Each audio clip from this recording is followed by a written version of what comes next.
Hello, everybody. My name is Dr. Vera Tarman, and I am an addiction physician working out of Toronto, Canada. So welcome, and I hope you find something useful. And I have lots more to say about addiction and specifically about cocaine, alcohol, benzodiazepines, but just in that general way, I want to just say sort of a concluding statement here. So I've talked about the nucleus accumbens and amygdala and that whole process of addiction and how that develops. And that the backstory behind that is the dopamine. And then I introduced you to serotonin and endorphin. By the way, there's also GABA, there's also oxytocin, there's also the endocannabinoid system. There's more, far more. So please listen to more of my lectures, and I will address as many of those as I possibly can. But those three, if you understand the basis of those three, you've got 80% of what we're talking about when we talk about addiction and recovery. That's really the essence of the sort of fundamentals. So we've got the nucleus accumbens and the amygdala. I'm just going to go to this slide here, and in this diagram here behind me, you see that red dot where cocaine, heroin, nicotine is pointing out. Just to point out that nucleus accumbens amygdala area, that all drugs go there. All drugs go there. And what's important to know is that you could take one drug, you will fire up the receptors, and they are now hungry for other drugs. It's not like I'm going to use marijuana instead of the worst drug, unless you're doing a harm reduction platform. But if you want to get off the pathway of addiction and quiet it down, because that's essentially what you want to do, is let things reset and quiet them down, you're going to have to stop all of those drugs. And just to know that, again, willpower does not work in the long term, because willpower is up here, and this stuff here is happening first. And in fact, it's happening first before you even realize it. It's happening unconsciously, subconsciously. That's probably a better word, subconsciously. I see something, and if I've made a connection when I see, because I drink with George and I see George, now I'm going to want to, I see George, what do I think about immediately? The good times I had with George, therefore I want to have a drink. That's happening as I see him, even before it connects up in my cortex, where I realize, oh, that's George. Oh, yeah, we used to drink together. I'm already having a craving of some sort. So willpower is not only weak, 20 minutes, but it's also slow.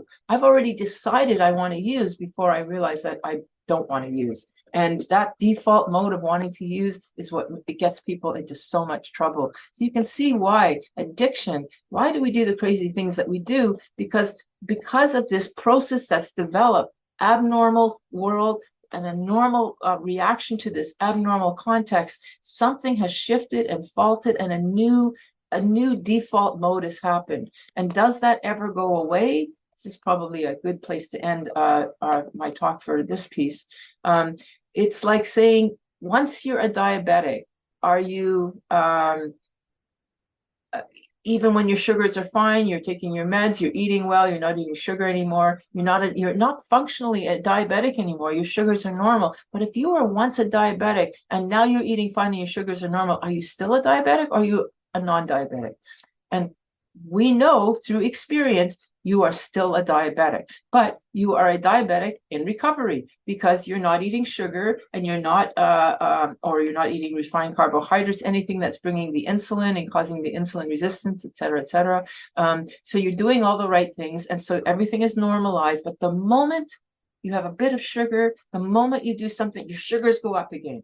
And similarly with addiction, the moment you can be totally fine, you're not using the substance anymore, you don't look like an addict or you just look normal. Like, again, what is normal? But you look like somebody who'd never had a problem before. But the moment it's in your environment, you are still an addict, but you're an addict in recovery.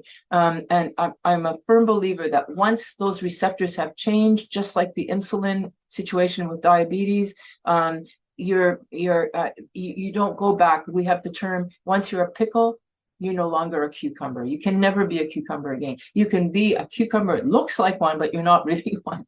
So you're in remission. Let's call it being in remission. And that's why we believe that if you really truly want to stay sober, you can't have one even 10 years later. It's always a question, can I have a little bit more?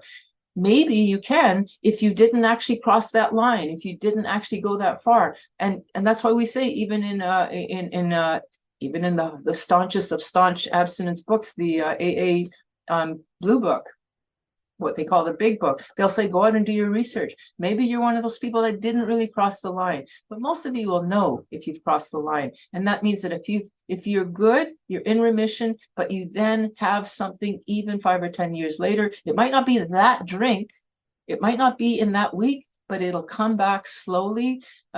It's like once that dog knows that bell rings, it may not have heard that bell for a long time, and it takes a bit of a while to realize. But once it recognizes, oh yeah, that's the bell, that means steak, it starts to salivate again. And I believe that that's the same thing that happens to us. So this is a biological, physiological phenomena, and I hope that you will understand now that there's no moral issue here. This is the brain doing its job in an abnormal environment. And now we want to, in recovery, in remission, keep our environment as normal as possible and protected as possible. And know, because willpower is so weak, we cannot do this alone. We need each other because we need serotonin. That's the ticket.